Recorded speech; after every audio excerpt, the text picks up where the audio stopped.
जय हिंद दोस्तों, कैसे आप सब। तो इससे पहले हम लोग बौद्ध धर्म देख चुके थे, तो उसी का एक अगला अध्याय के रूप में हम लोग देख लेते हैं जैन धर्म से रिलेटेड जो भी फैक्ट होंगे, जो भी इससे एग्ज़ाम रिलेटेड पॉइंट पूछे जा सकते हैं, उसको हम 1 से 2 वीडियो में कवर कर लेंगे। तो इस वीडियो में हम ये देख लेंगे कि जैन धर्म का एक संक्षिप्त परिचय देख लेंगे।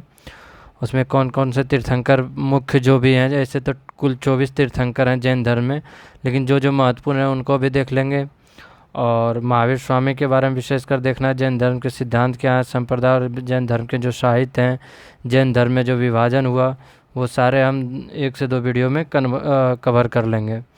चलिए देखते हैं आज का वीडियो में स्टार्ट करते हैं। तो जैन धर्म में अगर एक परिचय के तौर में हम देखें तो जैन परंपरा में 24 तीर्थंकर माने जाते हैं। प्रथम तीर्थंकर जो थे वो ऋषभदेव थे, जिसे आदिनाथ के नाम से भी जाना जाता है, और ये जैन धर्म के संस्थापक थे। ये संस्थापक या प्रवर्तक हम कह सकते हैं के रूप में ये प्रसिद्ध हुए थे। और इनका जो है नाम, इनके बारे में अगर जबकि हम और डिटेल जाने तो इनका नाम जो है ऋग्वेद में भी उल्लेखित है। ऋग्वेद में इनका ऋषभदेव का नाम उल्लेखित है। और इनके हम बात करें कि इनका जो चिन्ह था, तो चिन्ह जो है इनका बैल था। कभी कभी क्वेश्चन इस तरह से पूछ देता है कि कौन से तीर्थंकर के क्या चिन्ह थे, तो ये ऋषभदेव, इनका चिन्ह बैल था। आगे देखते हैं हम, तो एक इम्पोर्टेंट आपका रहेगा 19वें नंबर के तीर्थंकर हैं, वो आपका मल्लीनाथ था। उनका नाम था मल्लीनाथ। एक आप नोट डाउन कर लीजिएगा, 19वें नंबर का तीर्थंकर मल्लीनाथ, जो कि श्वेतांबर मतानुयायी जो है इन्हें स्त्री मानते थे। श्वेतांबर मतानुयायी, जो कि आप आगे देखिएगा कि श्वेतांबर और पीतांबर में 2 प्रमुख संप्रदाय में जैन धर्म बट गया था। उसमें से जो श्वेतांबर मतानुयायी थे वो इन्हें स्त्री मानते थे, मल्लीनाथ को स्त्री मानते थे। और इनका जो चिन्ह था वो कलश था, इनका चिन्ह कलश था। आगे जो एक इम्पोर्टेंट है वो है आपका 22वें नंबर तीर्थंकर, जो अरिष्टनेमी थे। 22वें नंबर तीर्थंकर जो हैं वो अरिष्टनेमी, इनका नाम अरिष्टनेमी था। और ये इसलिए है कि इनका भी इम्पोर्टेंट इसलिए है कि इनका भी नाम जो है ऋग्वेद में उल्लेखित है, इनका नाम भी ऋग्वेद में उल्लेखित है। और इनका जो चिन्ह था वो शंख था। अगर इनका चिन्ह का बात करें तो वो शंख था।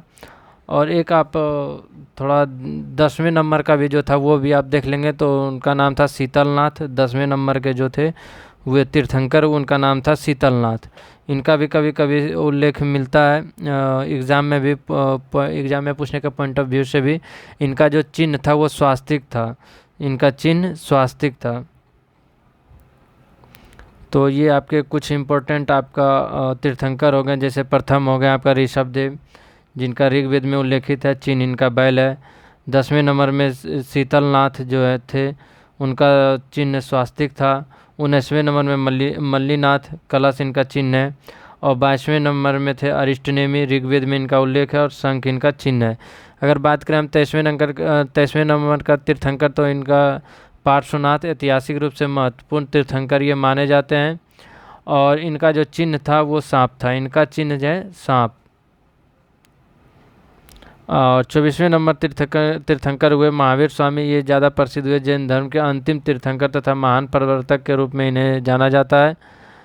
और जैन धर्म के दर्शन का केंद्रीय लक्ष्य क्या था, तो कर्म बंधन से मुक्ति और मोक्ष, यानी सबका एक अंतिम लक्ष्य यही था कि मोक्ष की प्राप्ति कैसे हो सकती है।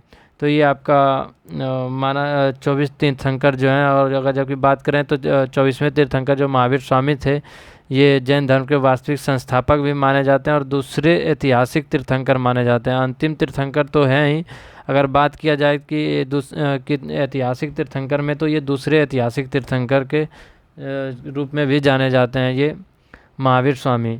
तो आगे हम लोग देखते हैं इसी तरह से वही जो हम आगे अभी हमको आप लोग को डिफ़ाइन किए थे, पहला 10वां और 22वें 19वें 23वें 24वें तीर्थंकर जो थे, वही यहाँ पे भी नोट डाउन किया हुआ है। अगर हम अब एक एक करके हम देखते हैं उनका थोड़ा सा, जैसे आप पार्श्वनाथ हैं, पार्श्वनाथ के बारे में थोड़ा जान लें। तो ये 23वें तीर्थंकर थे पार्श्वनाथ।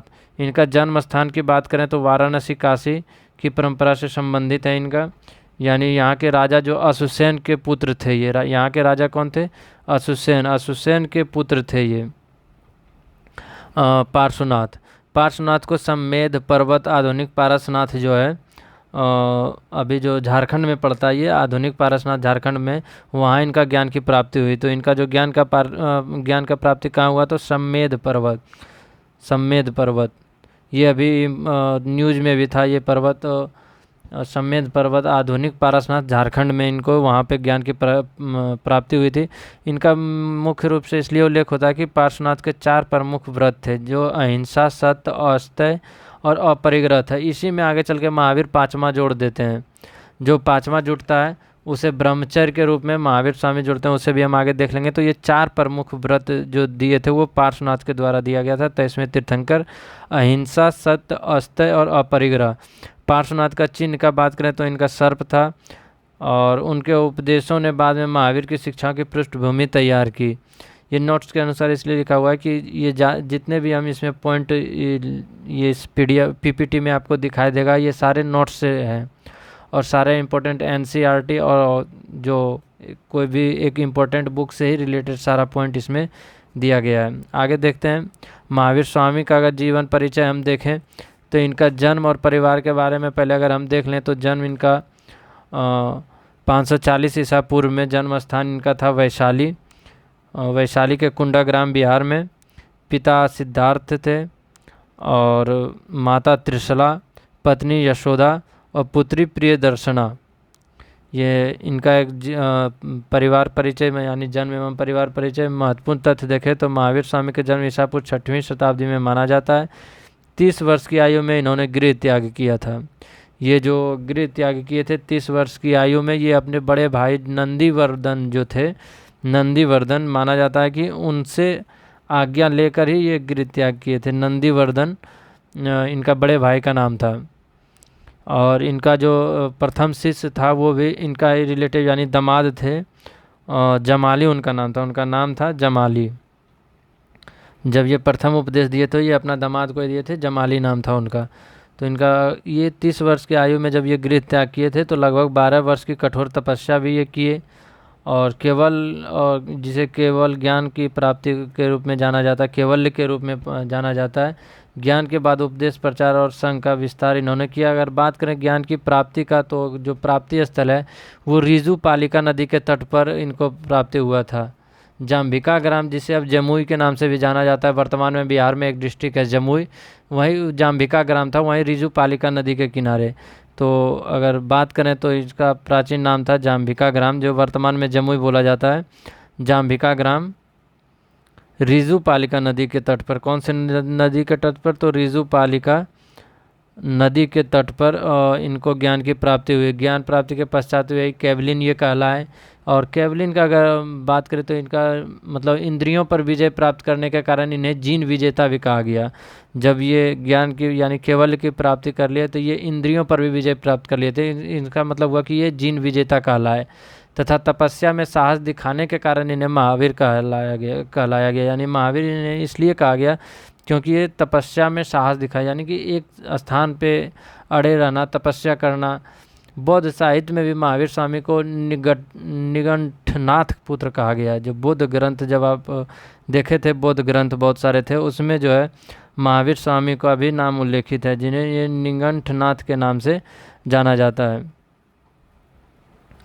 और अगर हम बात करें ये आपको कि ये प्रथम उपदेश कहाँ दिए थे, ये हम बाद में देख लेंगे पंचव्रत से। एक पॉइंट और आप इसमें ऐड ऑन कर लेंगे कि ये जो प्रथम उपदेश दिए थे वो उपदेश दिए थे राजगिरी के निकट। प्रथम उपदेश जो इनका था वो राजगिरी के निकट दिए थे। वितुलांचल पहाड़ी था, वितुलांचल पहाड़ी, उस पहाड़ी का नाम था वितुलांचल। वितुलांचल पहाड़ी पर ये प्रथम उपदेश दिए थे, अपना मेघ कुमार को दिए थे। महावीर स्वामी का प्रथम शिष्य, और बात करें प्रथम शिष्य का तो वो जमाली थे, जो दामाद थे वो हम आपको पहले ही बता चुके हैं।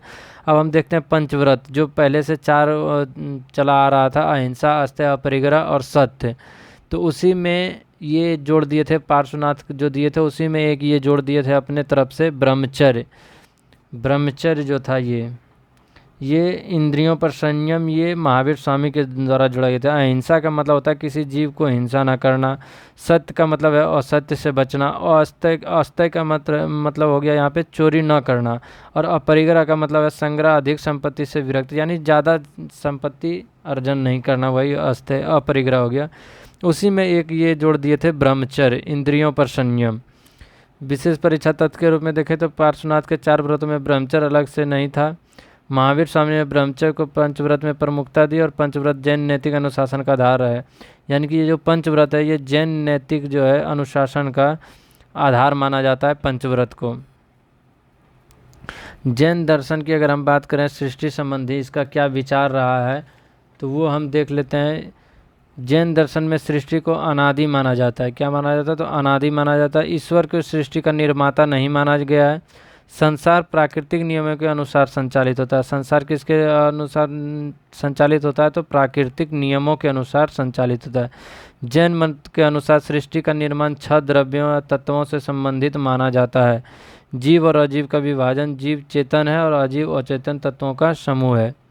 अगर हम यहाँ पे बात करें सृष्टि का निर्माण जो है 6 द्रव्यों से हुआ है, तो एक तो जीव चेतन है और अजीव में आपका अजीव जो अचेतन है इसमें आपका आ जाता है धर्म। ध्यान दीजिएगा ये अजीव में आता है धर्म, अधर्म, आकाश, काल और पुद्गल यानी कि कर्म। ये आपका आ जाता है ये जो 6 द्रव्य तत्व हैं। तो 1 2 3 4 5 और एक जीव। जीव और ये अजीव में ये 5 आते हैं, धर्म, अधर्म, आकाश, काल और पुद्गल। आगे हम देखते हैं अनेकांतवाद और स्यादवाद। ये अनेकांतवाद क्या होता है और स्यादवाद क्या होता है ये हम देखते हैं। तो अनेकांतवाद होता है कि आत्मा की सत्ता को स्वीकार करता है। वास्तविकता अनेक पक्ष हो सकते हैं, किसी वस्तु को केवल एक दृष्टिकोण से पूर्णतः नहीं समझा जा सकता। यह जैन दर्शन का प्रमुख दर्शन सिद्धांत है अनेकांतवाद। आगे हम देखते हैं स्यादवाद। तो स्यादवाद है ज्ञान कथन की सापेक्षता को व्यक्त करता है। किसी कथन को संदर्भ और दृष्टिकोण के आधार पर समझा जाता है और सप्तभंगी न्याय से इसका संबंध माना जाता है।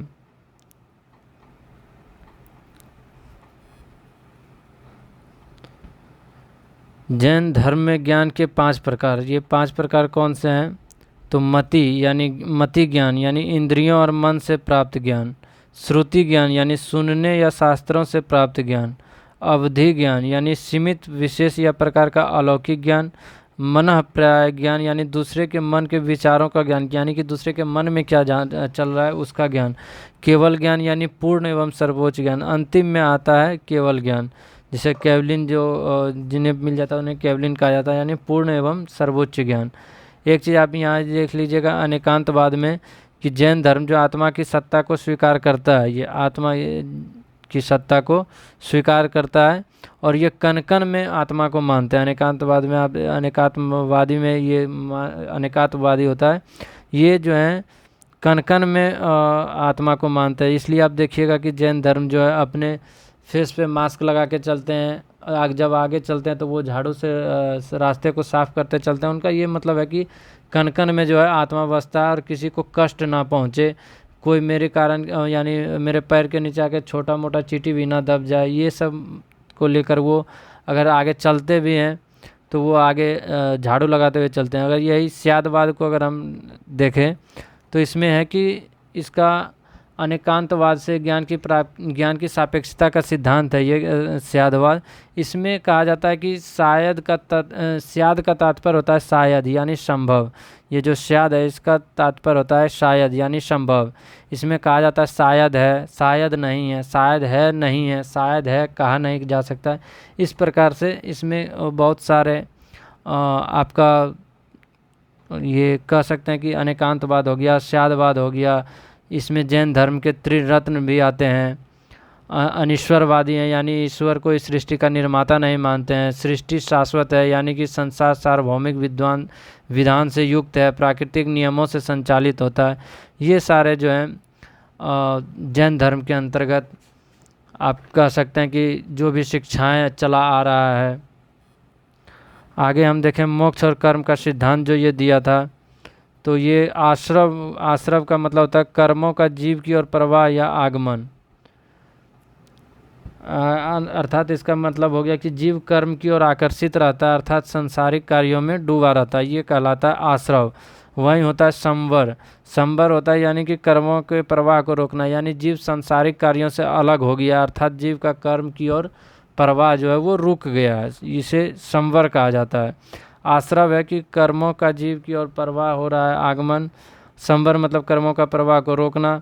अब निर्जरा आता है, यानी संचित कर्मों का क्षय या निष्कासन तप और संयम से, यानी कठोर तप काया क्लेश के माध्यम से यह संचित कर्म निकाला जाता है। इसे संथरा या निर्जरा भी कहा जाता है, संलेखना भी कहा जाता है, यानी कि जीव से जो संचित कर्म को है उसको निकालना है। अब मोक्ष मतलब होता है कर्म बंधन से पूर्ण मुक्ति की अवस्था। और वहीं जैन साधना का अंतिम लक्ष्य है जीव को कर्म बंधन से मुक्त कर मोक्ष प्राप्त करना। आगे हम देखें तो जैन संघ है, तो जैन संघ बाकी बात जैन साहित्य जो भी हैं वो हम अगले वीडियो में कवर करेंगे, क्योंकि एक साथ पूरा कवर करना फिर ज़्यादा लेंदी वीडियो हो जाता है। इसलिए हम जैन साहित्य और जैन संघ और उसके बाद जैन धर्म जो था उसका योगदान क्या रहा है, क्या इसका प्रमुख ग्रंथ है और जैन धर्म अधिक लोकप्रिय क्यों नहीं हो सका, वो सारे हम नेक्स्ट वीडियो में देखेंगे। तो मिलते हैं इसी तरह के एक अगले वीडियो में, तब तक के लिए जय हिंद।